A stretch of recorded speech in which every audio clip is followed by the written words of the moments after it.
Al-Imam Ibnu Qayyim rahimahullahu taala, at-taqarrubu ila Allah bin nawafil ba'da al-fara'id. Fa innaha tuwassiluhu ila darajatil mahbubiyyati ba'da al-mahabbah. Kata Imam Ibnu Qayyim rahimahullahu taala, yaitu mendekatkan diri kepada Allah Subhanahu wa taala, ya, dengan perkara-perkara yang sunnah setelah mengerjakan perkara-perkara yang fardu. Dengan menjalankan perkara-perkara yang sunnah, maka dia tadinya mencintai Allah Subhanahu wa taala dan dia akan sampai pada derajat dicintai oleh Allah Subhanahu wa taala. Ya, karena tidak semua orang yang mengaku cinta kepada Allah dia dicintai oleh Allah Subhanahu wa taala, belum tentu. Ya, tadi orang-orang Yahudi mengaku cinta kepada Allah, ternyata cinta mereka bertepuk sebelah tangan. Makanya Al-Imam Ibnu Qayyim berkata, "Laisa sya'nu an tuhib wa innama sya'nu an tuhab." Bukan perkara intinya engkau mencintai, tapi apakah cintamu dibalas, itu yang sangat penting. Ya, percuma anda ngaku-ngaku saya cinta kepada Allah, ternyata Allah tidak mencintai anda. Nah, agar anda mencapai beranjak dari derajat mencintai menjadi dicintai, maka perbanyaklah melakukan amalan-amalan sunnah. Dan ini Allah sebutkan dalam Al-Quran. Allah turunkan satu ayat dalam surat Ali Imran yang disebut dengan ayatul mihnah, yaitu ayat ujian. Tatkala banyak orang-orang ngaku-ngaku cinta kepada Allah, maka kata Allah Subhanahu wa taala, "Qul in kuntum tuhibbunallaha fattabi'uni yuhibbukumullah." Katakanlah ya Muhammad kepada mereka, jika kalian cinta kepada Allah sebagaimana pengakuan kalian mengaku cinta kepada Allah, fattabi'uni, maka mana dalilnya? Mana buktinya? Buktinya apa? Fattabi'uni, ikutilah aku, itu Muhammad sallallahu alaihi wasallam. Yuhibbukumullah, niscaya kalau kalian mengikuti aku, kalian akan dicintai oleh Allah Subhanahu wa taala. Maka ini dalil bahwasanya seorang semakin perhatian terhadap sunnah-sunnah Nabi, maka semakin dicintai oleh Allah Subhanahu wa taala. Ingatlah, perhatian terhadap sunnah-sunnah Nabi, perhatian menjalankannya, bukan perhatian dengan bid'ah-bid'ah, ya. Bid'ah-bid'ah tidak dilakukan oleh Nabi sallallahu alaihi wasallam. Jangan sampai seorang fokus terhadap bid'ah, sunnah malah dia tinggalkan. Tidak. Kita fokus terhadap apa? Sunnah yang pernah dikerjakan oleh Nabi SAW. Karena kita menamakan diri kita ahlu sunnah. Itu orang yang ahli dalam sunnah Nabi SAW. Orang yang memegang sunnah Nabi SAW. Bukan berpegang teguh dengan perkara yang tidak dilakukan oleh Nabi SAW. Jadi kalau anda ingin dicintai oleh Allah, ikutilah sunnah-sunnah Nabi SAW. Itu ayat. Dalam hadis qudsi, dalam hadis al-wali yang masyhur, kata Allah Subhanahu wa taala, "Wala yazalu 'abdi yataqarrabu ilayya bin nawafil hatta uhibbah." Senantiasa, ya, hambaku mendekatkan dirinya kepadaku dengan perkara-perkara yang sunnah sampai aku pun mencintainya. Sampai aku pun mencintainya. Ya. Maka seorang jangan mencukupkan diri hanya dengan yang fardu. Yang fardu itu yang utama. Dia salat berjamaah, salat 5 waktu, ya. Dia puasa Ramadan, tapi yang sunnah-sunnah dia kerjakan. Salat sunnah dia kerjakan, salat malam dia kerjakan, salat duha dia kerjakan, baca Quran dia kerjakan, ya. Zakat dia keluarkan, sedekah-sedekah juga dia keluarkan, yang wajib dia kerjakan, yang sunnah pun dia kerjakan. Puasa Ramadan dia kerjakan, puasa Senin Kamis dia kerjakan, puasa, ya, Ayyamul Bid dia kerjakan, puasa Arafah, puasa Muharram dia kerjakan. Dengan demikian dia berusaha mendekatkan dirinya kepada Allah. Ya, kenapa? Dia cinta kepada Allah, terus dia dekatkan sampai Allah mencintainya. Sampai Allah mencintainya. Dan kalau Allah sudah mencintainya, apa kata Allah? Fa idza ahbabtuhu kuntu sam'ahu alladhi yasma'u bihi. Kalau aku sudah mencintainya, aku akan menjadi pendengarannya yang dia mendengar dengan pendengaran tersebut. Wa basarahu alladhi yubsiru bihi. Aku menjadi penglihatan yang dia melihat dengan penglihatan tersebut. Artinya apa kata para ulama? Allah beri taufik kepada dia. Allah tidak biarkan dia mendengar yang haram, Allah tidak biarkan dia melihat yang haram. Kenapa? Allah bimbing terus. Wa rijlahu lati yamshi 'alaiha, aku menjadi kakinya yang dia berjalan di atas kakinya tersebut. Wa jadahu lati yabtishu biha, aku menjadi tangannya yang dia memukul dengan tangannya tersebut. Dalam riwayat yang lain, wal qalbahu alladhi yaqilu bihi, aku menjadi hatinya yang dia berfikir dengan hatinya tersebut. Wa lisanahu alladhi yantiqu bihi, aku menjadi lisannya yang dia berbicara dengan lisannya tersebut. Sehingga kalau orang sudah dicintai oleh Allah, dia ngomongnya teratur. Tidak asal komentar, tidak asal nulis ngawur, ya. Kemudian dia tidak melihat sembarangan, melihat yang haram dia selalu beristighfar, dia menjauh dari hal tersebut. Dia gelisah hatinya, mendengar yang haram dia gelisah. Ya, kenapa? Allah bimbing dia. Ya. Dia tidak memikirkan yang macam-macam yang Allah tidak suka, maka Allah bimbing pemikirannya. Ini kalau sudah seorang dicintai oleh Allah Subhanahu wa taala. Taib.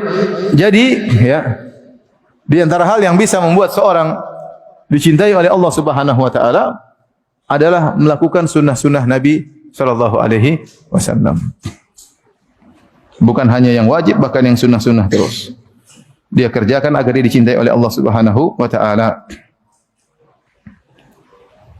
Dan saya katakan tadi, ini di antara faedah kalau seorang sudah dicintai oleh Allah, maka dia akan dibimbing. Dia akan dibimbing oleh Allah. Dalam hadis Al-Wali tadi, dibimbing oleh Allah. Penglihatannya dibimbing, pendengarnya dibimbing, komentarnya dibimbing, statusnya dibimbing.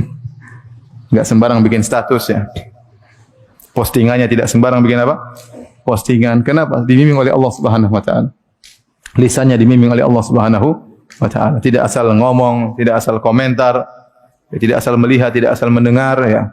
Semuanya di bawah bimbingan Allah Subhanahu wa taala ya. Bahkan dalam hadis ya, Al-Wali setelah itu mengatakan, wala in ista'adzani la in sa'alani la utiyannah. Kalau dia minta kepada aku akan kabulkan permohonannya. Wala in ista'adza bi la u'idzannahu. Kalau dia berlindung denganku, aku akan melindunginya. Yang dia minta kepada Allah maka akan dikabulkan. Dia berdoa kepada Allah, dia menangis kepada Allah, Allah akan kabulkan permintaannya. Kenapa? Allah cinta kepadanya. Allah cinta kepada hambanya ini. Dia minta, Allah akan kabulkan apa? Permintaannya ya. Maka dalam satu hadis saya sudah pernah sampaikan dalam khutbah Jumat tentang kisah Anas bin Nadhr. Anas bin Nadhr radhiyallahu anhu punya saudari perempuan namanya Rubayy' bintu Nadhr. Anha kanat latamat jariyah. Dia nampar seorang gadis, kemudian giginya patah, tamparan sangat kuat. Rubayy' ini marah, kemudian dia tampar seorang gadis tersebut giginya patah. Akhirnya kalau gigi patah menimbulkan kisos, harus kisos dalam hukum Islam. Harus kisos, berarti giginya pula harus dipatahkan juga. Akhirnya keluarga dari Rubayy' minta maaf kepada keluarga gadis tersebut. Namun mereka tidak maafkan. Akhirnya mereka menawarkan arsy, yaitu ganti rugi. Ya, sekian, satu gigi sekian, mereka tidak terima. Mereka maunya hanya dikisos. Ini dalam Sahih Al-Bukhari. Mereka tidak mau kecuali kisos. Akhirnya Nabi SAW didatangi dan tawaran semua itu ditolak oleh mereka, keluarga sang gadis. Akhirnya tidak ada keputusan kecuali kisos. Berarti Rubayy' bintu Nadhr harus dipukul juga sampai giginya apa? Patah. Hal ini didengar oleh saudaranya Anas bin Nadhr. Anas bin Nadhr radhiyallahu anhu, seorang wali di antara wali Allah Subhanahu wa taala yang meninggal dalam perang Uhud ya. Yang disebutkan tatkala dia meninggal maka ditemukan puluhan bekas tombak pedang di jasadnya sampai tidak dikenal tubuhnya. Sampai tidak dikenal tubuhnya. Ya. Yang kenal adalah saudarinya dari jarinya. Dia ingat ini jari saudara saya. Adapun tubuhnya sudah hancur semuanya karena tikaman dan tombakan dalam perang Uhud tersebut ya. Yang dia berkata kepada kaum Ansar ya, la udhra lakum ya an yusalla ila Nabi sallallahu alaihi wasallam wa fikum syafrun yatruf. Dia mengatakan tidak ada uzur bagi kalian wahai kaum Ansar. Kalau sampai Nabi terluka sementara di antara kalian masih ada mata yang masih berkedip. Selama kalian masih hidup, mata masih bisa berkedip, harus membela Nabi sallallahu alaihi wasallam. Akhirnya beliau meninggal dalam perang Uhud tersebut. Intinya Anas bin Nadhr datang kepada Nabi sallallahu alaihi wasallam. Kemudian dia mengatakan, "Ya Rasulullah, aku sirat faniyatu Rubayy'. Ya Rasulullah, apakah gigi adekku atau Rubayy' akan dipatahkan?" Kata Nabi sallallahu alaihi wasallam, "Ya Anas, al-qisas, kitabullah al-qisas." Ya Anas, tidak ada pilihan lain, harus dikisas. Ya. As-sinna bis-sin. Gigi dengan gigi. Gigi patah maka harus dipatahkan juga. La tuksar faniyatuha. Anas mengatakan, "Wallahi," kata dia, demi Allah, gigi adikku tidak akan dipatahkan.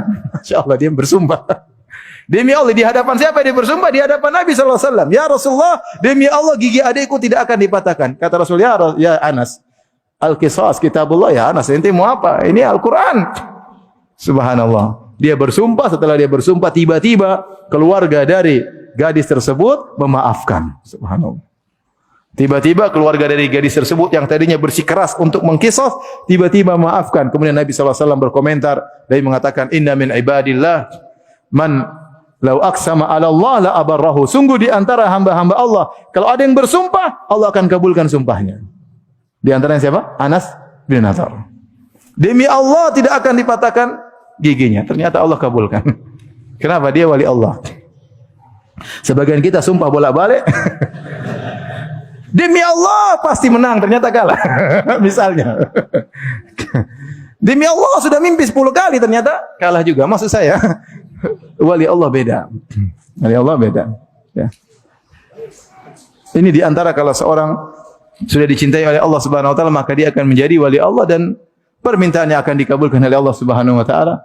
Ya. Dan dia akan dibimbing oleh Allah Subhanahu Wa Taala.